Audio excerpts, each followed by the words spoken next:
So I know I'm a little late with this, but at the start of every new year, I like to sit down and put a few hours into a self-portrait. So here is the line art for my portrait of 2020.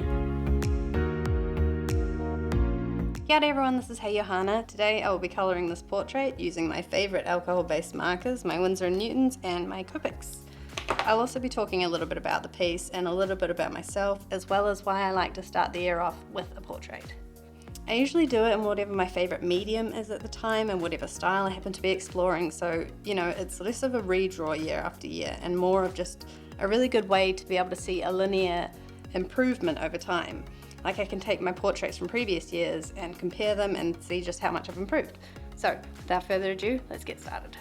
I thought I would include my colour picking process in the video. Even though it's going to be super sped up, you can kind of see what I'm doing with the pens, testing them out, looking through my chart, sort of seeing how they blend together. Plus there's also this little tip that I do with a ceramic dish to mix colours. It just makes it a lot easier if you put down like a really red colour and you can just mix it on the ceramic dish rather than putting it straight onto the skin tone. I do this a lot for my blushing sections, like on my cheeks or around my shoulders or elbows or on the tips of my fingers, because it just makes it a lot easier if you put down the red colour onto a ceramic dish and you can kind of pick it up with the skin tone that you're using, and it makes it a lot less intense. So I thought that's just a tip that I'd include there. That's something I use quite a lot. So I loved the line art of this piece and I wanted to put a lot of effort into getting the lighting right and the shadows right, so I spent a lot more time colouring the skin than maybe I ordinarily would have for a piece like this. And I took a lot of photos of myself as well as a reference to see how the light was hitting me and how the shadows were hitting me, just because I just really wanted it to look actually accurate, and I think it turned out well. For the skin, I usually prefer to use brush markers as I find I like the blending on skin to be super smooth and flat, and sometimes you can't get that seamless gradient with bullet tipped pens, and that's fine because most of my skin tones are in brush markers, so that makes it really easy. I mean, there are 72 colours of the Winsor & Newton brush markers, so it's not like you don't have choices there. Anyway, the fingers were where I used that plate to blend in some of the pink to the beige colours because I just wanted a tiny bit of the red colour on the tips of the fingers, and it's much easier to control if you blend it on a ceramic dish first. You might notice that I don't draw fingernails, and that's because I can't. I'm still learning to draw hands. I find them much easier to draw if I just kind of bring the fingers to a point and sort of allude to nails being there rather than try to mess around with actually drawing the nail bed. And I think it's fine. Like, I mean, who's looking at a drawing and being like, hey, this drawing has no fingernails. Also, my tattoo doesn't actually wrap around my arm like that at all, but I was finding the picture too indistinctive. Like, I didn't think that it looked like me enough. It's just a head and shoulders of a person wearing glasses, so I thought I'd add it in. But this pose that I drew myself in hides my tattoo, so I just kind of cheated on that one. And I think it worked. I think it looks a lot more like me with the tattoo. Incidentally, you might notice that I lined my tattoo with a grey liner rather than a black one, which makes it, oh my gosh, it makes it look like it's actually on my skin and not just sort of slapped on top. Okay, so that bracelet or bangle on my wrist, that is as defining a feature of myself as my tattoo is at this point. I never take it off. My mum gave it to me when I left New Zealand a couple of years ago. My family is quite close, so I miss them a lot, and this bangle makes me feel connected to them, even though I'm so far away. And it's really fitting because the pattern on the bangle represents the ties of family and the bond of family, so I just had to add that in. I mean, you'll see my bangle in all of my videos where I'm drawing with my hands because I just never take it off. Pretty sure my family doesn't miss me though. I have 2 older brothers and 1 younger brother, my mum and my dad, and my cat and dog who all live in New Zealand, and I miss them so much. So if you're watching, hey guys. Okay, so I'm not going to be coy here. I have scars on my arms and wrists, and that's what I'm doing here, and holy moly, this technique works so well. I was not expecting it to work this well. So if you need to draw scars on your marker drawing, just take a colourless blender and kind of swipe it across your already painted skin, and it will sort of lift it a little bit and make it a little bit paler, and it looks so much like real scars. So you may notice that I coloured the face last of the skin sections, and that's because I was a little bit nervous. It's quite a big area. This page is an A4 piece of paper, and usually my drawings are done on A5, so it's a little bit bigger than I'm used to, and I just wanted to warm up to the colours and the blending, and that's something I usually usually do. I usually will draw in all of the skin tones first on the rest of the body, hands, arms, neck, ear, anywhere, and then do the face last. Anyway, moving on. I recently began to study the face and the planes of it and how light and shadow interact with a face, so I'm only just learning how to accurately shade a face. I kind of just wing it every time and change it up a little bit, trying to visualize what areas would be in shadow, but I do struggle with this a little bit, and often I have quite a flat tonal range, and that's something I need to work on a little bit. As you'll see, there's not huge areas which are hugely dark or areas which are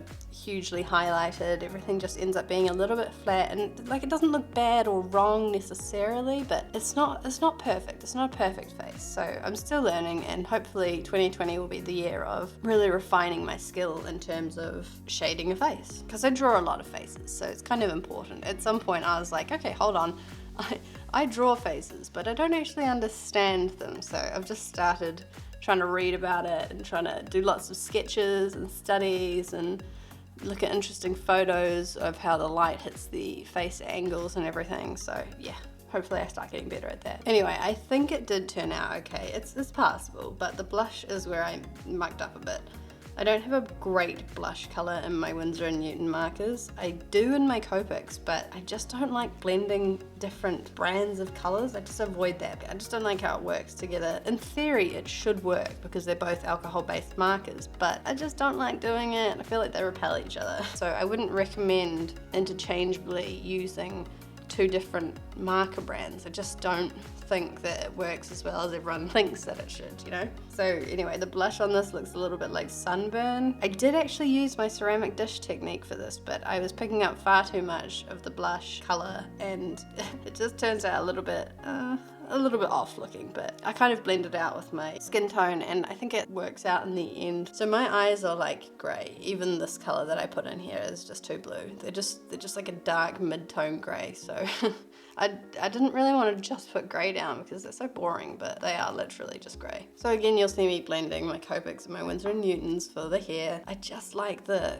colors that I have in my Copics better for the browns, and you know, I needed a highlight color, which I don't have. I only have a very limited set of Copics because I'm only just building that set, so I needed to put a lighter color down, and it works fine. Like, there's nothing actually wrong with it. I just don't kind of like doing it for sections like skin where the blending needs to be super smooth or whatever, because I do feel like they kind of don't work perfectly together. I mean, they're not formulated to work perfectly together, so I just try and avoid it as much as I can, but you'll see it works fine for the hair. So yeah, as I was saying, I like the browns that I have in my Copics better than my Winsor & Newtons, and plus they're brush markers. My Winsor & Newton dark browns are all pro markers, so I prefer to use brush markers for the hair as well, because I can kind of get that like flicky look, and it actually ends up looking more like hair, whereas you can sometimes get a little bit of a streaky look with pro markers. Again, not bashing pro markers, they are one of my favorite things to use ever, but definitely I think for hair and sometimes for skin, depending on how big the piece is, I prefer to use a brush nib. So in real life, I have dirty blonde hair, but I occasionally dye it brown when I get bored of it. I don't know how to color blonde. Like, as a kid, you always reach for yellow for blonde hair, but I'm an adult now, and all I know is that blonde hair is not yellow.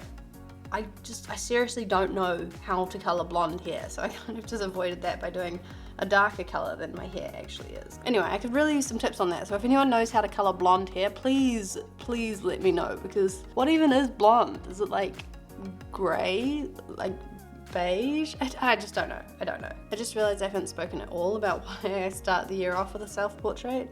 Well, I kind of covered it at the start of the video, but anyway, first of all, it gives me a project to start the year off with. The Christmas New Year period for me is usually when I unwind a lot. Like, I stop doing everything and I just eat and sleep and watch TV and kind of just try to get all my relaxing done for the whole year. So anyway, if I've fallen out of the drawing daily habit, it helps me get back into it. Secondly, it helps me see where my head is at the time. If I draw myself really ugly or really sad, or I don't know, with loads of dark colors, it's usually because I'm not feeling too good about myself, and that's sort of important and interesting to see and look back on a year or more later. My emotions are just so clearly put on paper in my art. It's like a mood diary. Like, I can look at my art and be like, oh, I wasn't feeling too good that day, or oh, I was in a really good mood that day. But when I do a self-portrait, when I'm drawing myself, I try to make it as close to how I see myself as possible. So it is really interesting to see, you know, how I'm feeling about myself and how I draw myself, and whether it's a positive or a negative thing. So that's one of the reasons, possibly one of the most important reasons as to why I start the year off with a self-portrait. It just gives me an idea of how I'm seeing myself, and later on when I look back I can be like, oh okay, so 2019 was not a good year for me.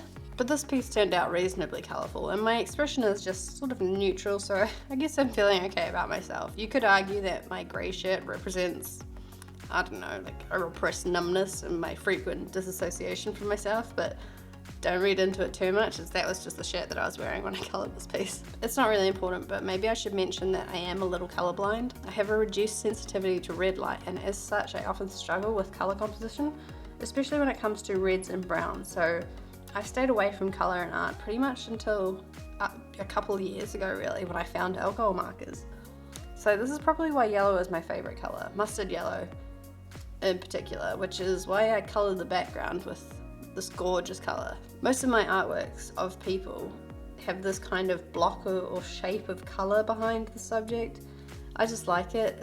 As I said, I'm not great with colour, so it's kind of a lazy way to be like, hey, this drawing's really colourful, look at this block of colour. Plus I think it makes the subject stand out a little bit, so I pretty much always do that when I'm drawing a person. It's just a nice easy way to sort of complete the piece for me. So anyway, I just finished up the piece by going in with my white gel pen and going over some areas where there was some highlights, in the eyes in particular, over the glasses, and then around the outside of the portrait, which I find helps it stand out a little bit. I also use coloured pencils occasionally to sort of brighten up the highlight areas. And then finally I signed off my self-portrait of 2020. It's kind of weird looking at a portrait of yourself because you know it's you, but it's almost like slightly strange to see yourself in, you know, illustration. I don't like looking at it. It's not one of my favorite pieces. I don't know if that says something about how I feel about myself or what, but anyway. So here I am, this is me. I think it's a slightly prettier version of me, but you know, in essence, it's me. So this piece took me just under 5 hours from start to finish, which is quite a long time for an A4 piece, but as I said, I do like to put quite a few decent hours into these self-portraits, and in general, I'm pretty happy with it. So I hope you like it. Thanks so much for watching this video. Kia ora everyone, and I'll see you next time. Bye.